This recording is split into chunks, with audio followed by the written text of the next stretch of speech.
Hey guys, what it is? It's your girl Cadillac. Today's date is December the 8th, the date that I'm recording this. But the way my Vlogmas is looking, girl, I don't know when this is gonna come out. I'm so far behind in it.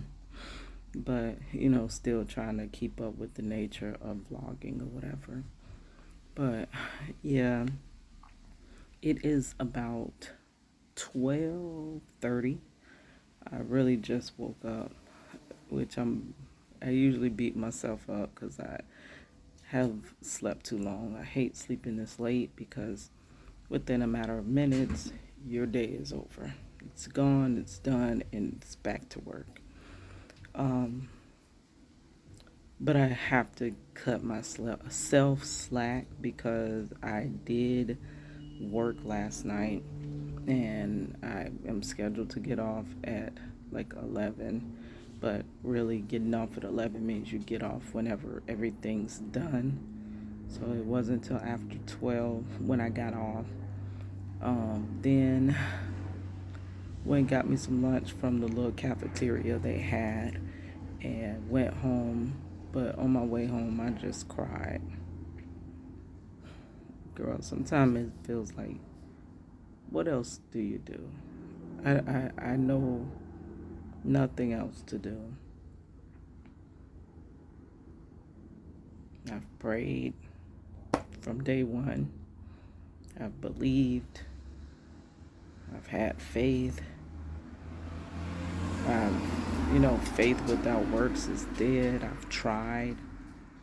I've reached out to anybody and everybody I can think of. I just, I'm so feeling like, girl, you tried, but you failed. And time's up. Time is up. The timer went off.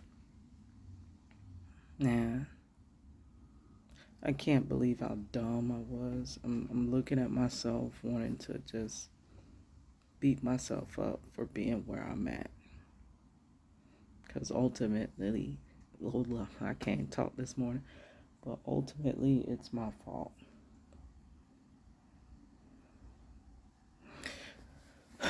It's my fault I'm here. I was so dumb to think that there was something you can do about, when your loved one goes to prison and they're over sentenced, they don't deserve it, there's no evidence, they completely railroaded him. I was under the impression, see, I was young and dumb, young and naive, thinking that the world had good in it and that I just had to find the right person. Girl, why y'all didn't tell me 40 is like this? When you wake up and you realize everything you did was wrong. You were wrong about the world. Everything your mama tried to tell you. Right before my mama died, we had this weird conversation. Like, she started really asking about Marchello and when is he coming home.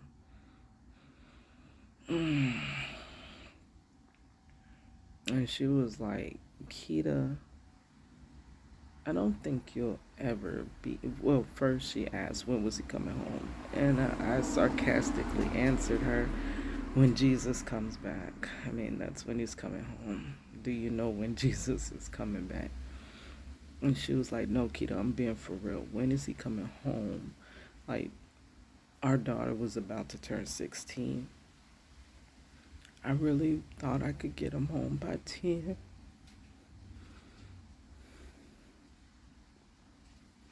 I kept thinking I can get it right, girl. I kept thinking I can get it right. I could make it right. He missed the first half of her life, but he can be there for the second half. So I push harder. I push harder. I push harder. And then one day our daughter turned 18. Dang. He missed her graduation. He missed her graduation from tech school at the same time. He missed every freaking thing.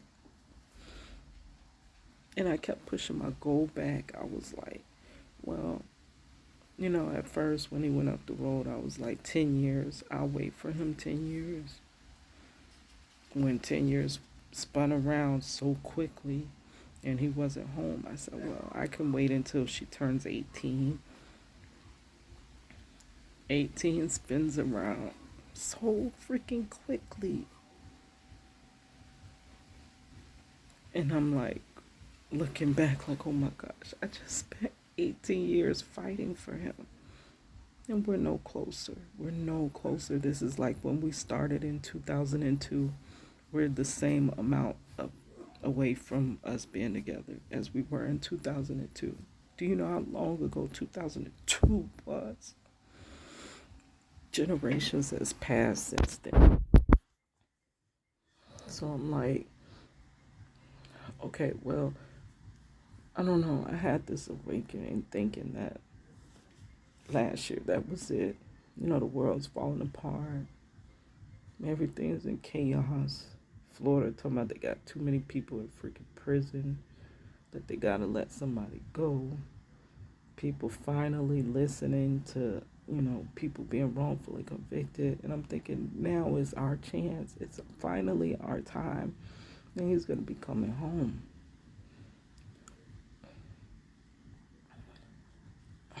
No, he's not. No time soon. So I'm like torn. It's like swimming out to the middle of the ocean, girl. For 2001, he was arrested wrongfully, 20 years. In a few months, 2022 would be 20 years since I went to court with him.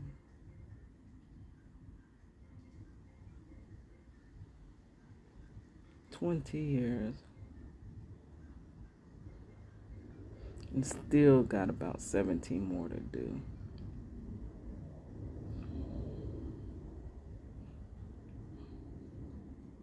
And it was like, why couldn't I wake up on this and realize, like, anywhere on this journey, realize this is not going to happen. Keita, everything you're doing is in vain. You're posting on social media for vain. You're making videos in vain. You're doing Project Reach the World, drawing all these celebrities, making all this music about his case. You're reaching out to reporters. You're doing all this in vain because in the end, you're going to get 20 years down this road and he's still going to be just as wrongfully convicted as he was when it started. So it's like swimming out to the middle of the ocean and getting there and realizing there's nothing around you. You have nothing to hold on to. I'm looking for something to just stay afloat because I'm going under. And I don't know how far I have to go forward before he's free. If I want to keep this mentality, this positive mentality that it will all work out one day, I don't know how far I am off of that. It could be tomorrow. I could reach the right person tomorrow. Or it could be another 7 years of this. It's the unknowing. It's the unknown. But what we do know is that he's scheduled for 2039. So that's the date I have to lock in my head that I can be on this road until 2039. 39. 39. And we're in 21. 39. It's almost another 20 years, girl. I feel dumb. Like me, I'm super dumb. Super duper dumb. Like Missy Elliott, I feel super duper dumb for thinking there was something I could do. You can't do nothing in these situations. You can't do nothing. You don't have money. You don't have resources. You don't have anybody to reach out to. You cannot do nothing but do that time. That's all you can do. And it's like I'm waking up and realizing that.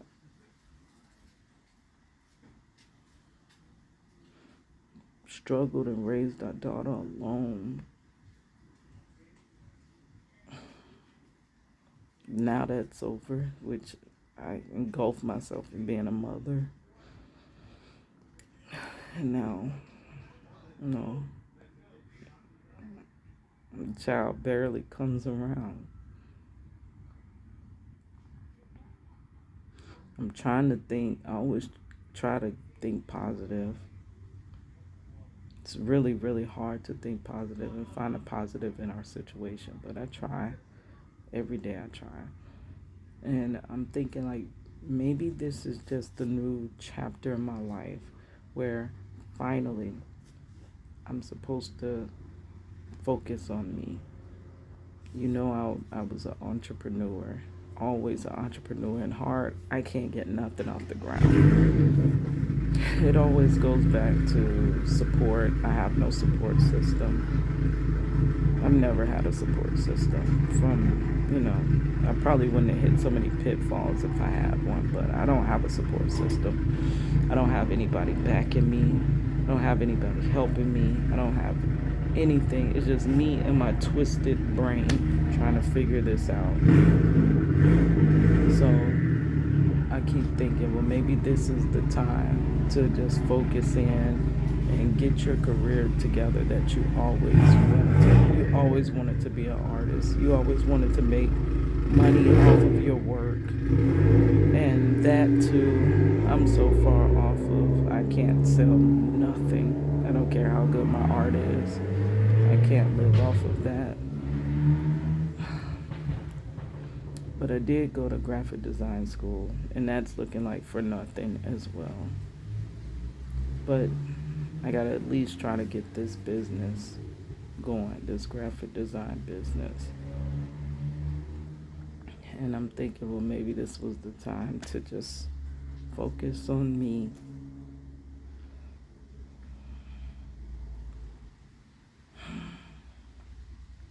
There's just no options in this situation. Leave him or stay with him through this. Can't leave him. So I gotta continue my wrongful conviction. 17 more years. And if in 2039 I'm still in existence, I'll welcome my man home. Alright guys, hand going to bed. I'm finna go in and clear off this phone because I got too much on this phone. And then I'm gonna go walking and review the video that I put out yesterday. You see, yesterday Vlogmas day 5 finally came out, so that's why I say I'm so way off. And this day 8, I'm like 3 days behind. So I'm gonna review that. I like to walk and review it from the perspective of a viewer. And then I am going to clear off the phone because me and my nephew are going to SeaWorld when he gets home from school to ride the roller coasters. Yeah, I just gotta start occupying my mind. This hand really gone. Can't even feel my hand. I gotta find something to occupy my mind. Like your mind is really able to focus on one thing at a time. So when you're focused in on one thing, and that's what got me through, I was focused in on raising our daughter alone, being everywhere at once. I was focused in on just trying to work overnight. I was focused in on a rap career. I was writing songs daily, recording the songs, um, burning the CDs, handing out the CDs to everywhere I went. I was focused on finding places to perform. I was focused on all of that stuff. I was focused in on school, like for 5 years, focused in on school, just focused in on trying to pass, just focused in on, and now I don't have that focus, so I'm focusing on wanting my husband home. There's no distractor in my life now. There's no distractor. There's none of that. Nothing to distract my brain from the fact that you don't have your husband and you're not going to have him no time soon. No distractor there. And I need that distractor to be able to continue through this. I need that distractor. So my distractor now needs to be building my graphic design business. I don't want to work by by my physical ability for the rest of my life. You see, I'm breaking down. My hands are bad. My back is bad. My neck is bad. My eyes, I'm going blind. Me working physically is not going to last too much longer. Don't have anybody else to take care of me, so I have to take care of myself until these hands fall off the little joint, or until my back collapses. I have to work. It just feels like I'm on a sinking ship, and I'm trying my best to get off the ship, girl, before it goes down, and I go down with it. But I just can't get off. So my new distractor has got to be getting my business together. I got my binder. I wrote out everything I need to do, such as revise my logo. I need to update my resume. I need to make my website. Girl, as you seeing, I got a lot to do. I can't focus in on my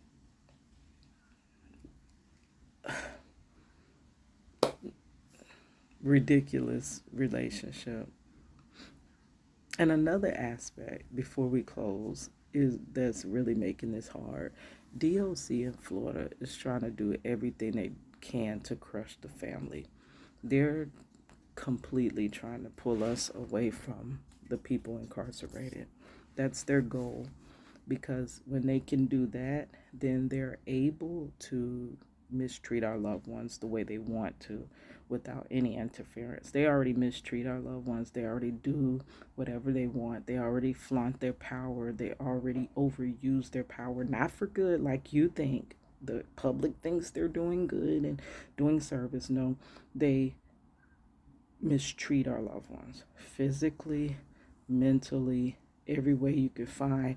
And it's like they're just thinking harder how to finally just break the family away. They basically want to keep these people in a warehouse, like a piece of product.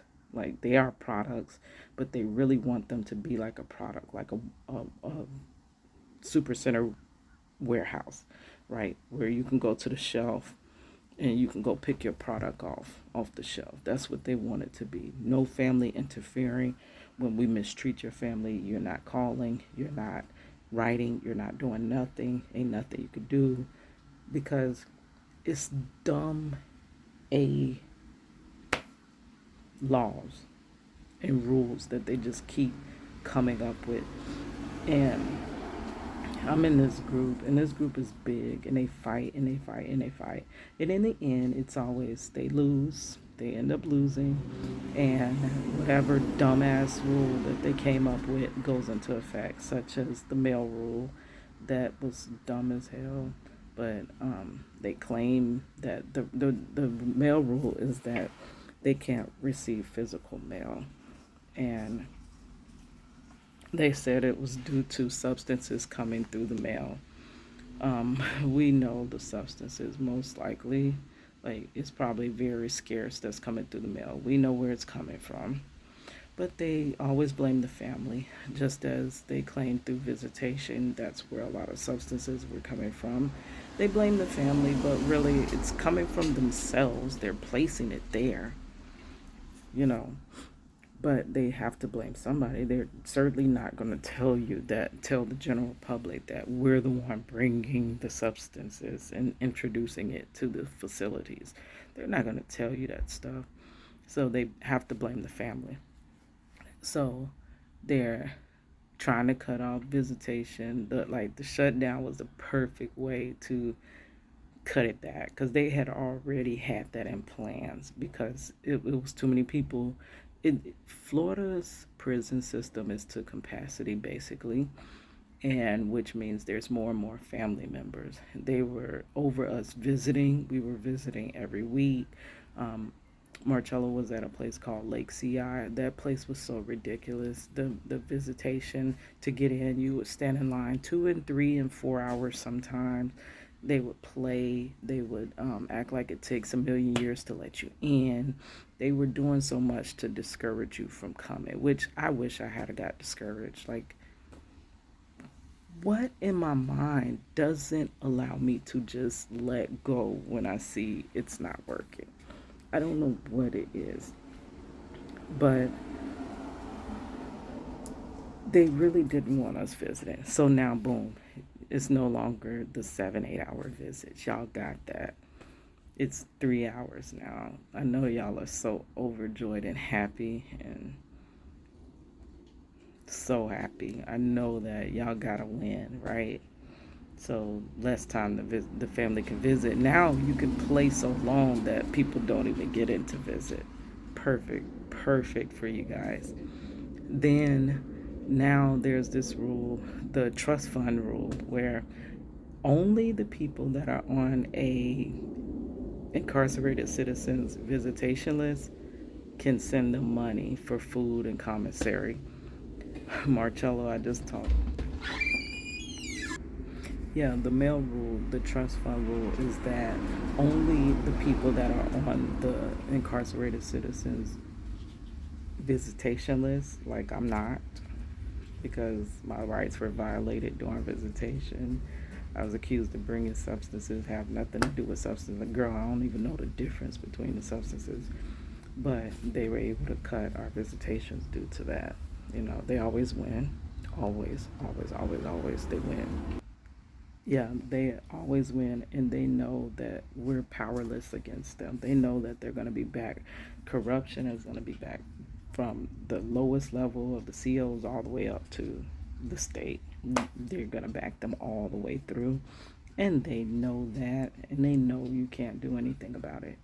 So it's coming out more and more that they're setting people up through visitations to lose their, visitation. That's the new thing that they're doing, to get back at the incarcerated citizens. Basically, this was get back for Marcello writing a grievance against an officer. So, yeah, so if you're not on the incarcerated citizens visiting list, you cannot send them money for food and this and that, which his family doesn't visit him. His family, their life goes on without him. They don't give two squats about him being in prison. Me, a person that don't even have the same DNA, same blood type, nothing as Marcello, as the only one that really cares, and this really bothers that he's in prison for all this long time. Everyone else, their lives is hunky-dory, like they're fine with it. But so they're not gonna care that he can't eat because and now we have to depend on them for him to eat. They haven't done anything else for him, so now, girl, like, why would they care now that he can't eat? So I literally have to go now when this rule goes through, because it's gonna go through. I don't care what fight we put up. They do it.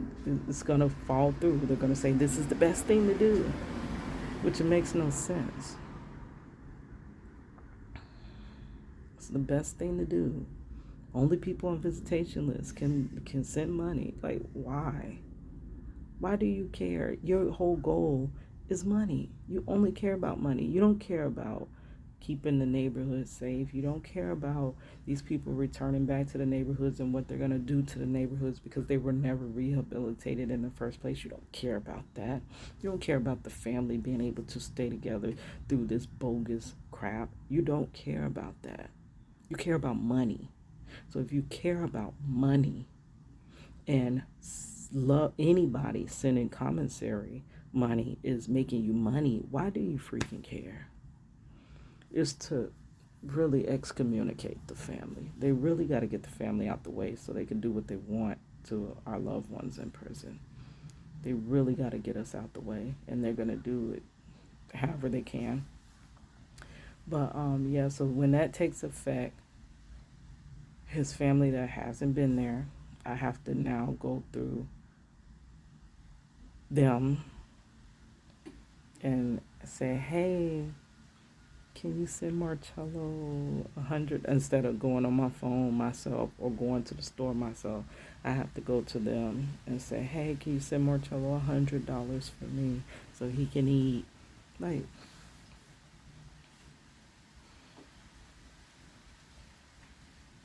all right, guys, I'm gonna go clear off this phone.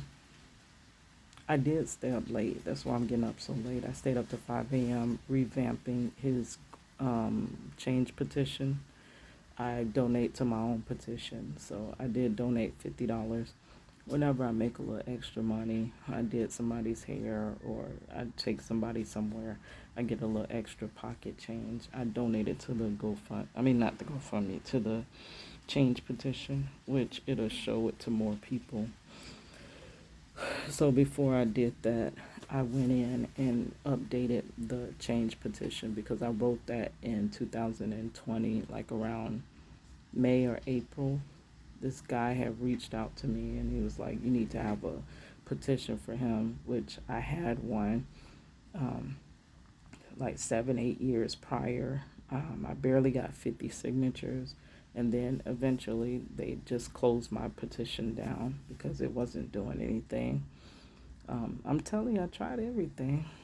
I've tried everything. Everything you could think of. So now I'm on round 2 trying everything. Trying it again. Every situation again. It's like running around looking under rocks, like I was saying, and hoping that finally you find something under that rock. So, yeah, so I created the change petition last year and was saying, please help us get him home before our daughter, he missed her high school graduation, but at least before her college graduation, which was supposed to be this year. But college proved to be a little too rough for her, and she started working. I didn't want her to work through college. I wanted her to just go to college. I said, hey, it's all on me. I'll take care of you through college because I just want you to finish. I don't want you to be this mess that I am. I don't want you to be anything like me. I am not the person to be like. I want you to surpass me, and she has surpassed me. But she still wanted to work, and proving with work and school, it was not easy at all. And you barely can do it. So she kind of cut back on the school. And so the goal was to get him home before her college graduation. So once he missed college graduation, that's pretty much it, but so now I revamped it to put, please help us get him home before our grandchild is born, which I know that won't happen because the grandchild is due the day my mother died. The day my mama died is due, which is May 6th. So that's not going to happen. We know that logically that's not going to happen. That's too close and nothing's happening. So, but I did put that goal in there, and I was like, he missed her life. Now he's about to miss the next generation. Then I went in and put in all this different stuff that I have found through my research of Marcello's case. I did have someone reach out to me that I didn't know. I kind of thought they were just helping, whatever. But in the end, I guess maybe they were helping, but in the end, it still boils down to money. They need money, and that's just something I don't have. So I'm trying my best to gain it, to earn it, to. That's why I'm okay with working my life away, because I'm like, well, maybe I need to save my money up. Finally save my money. Um, so I put in all the new. They encouraged me to get Marcello's transcript, and I went through his transcript, and I pulled out all. I knew there was so many inconsistencies because I sat through the trial, but the thing was sitting through the trial. I was too emotional, and plus it was 20 years ago. I can't remember everything word for word. But going back through that transcript, it refreshes your memory. I wrote down every single thing that did not line up, all the different lies. There was lies all throughout Marcello's trial. And I wrote all those down. And I've also researched every party that concerns this case. From the police officers, you got police officers like crazy. The arresting police officer, they had this story where he and four other um, officers are accused of police brutality and over excessive force. They had said that this man had robbed somebody, and they chased him. They said he was able to take a human and kind of shield them away from, them. Then he was able to take a car and get away in the car. And finally, they, him down, and he fell. And they say he was able to lift his hand up and just keep on just firing. And then that's what they justified, the reason they him 51 times. 51 times outed this man.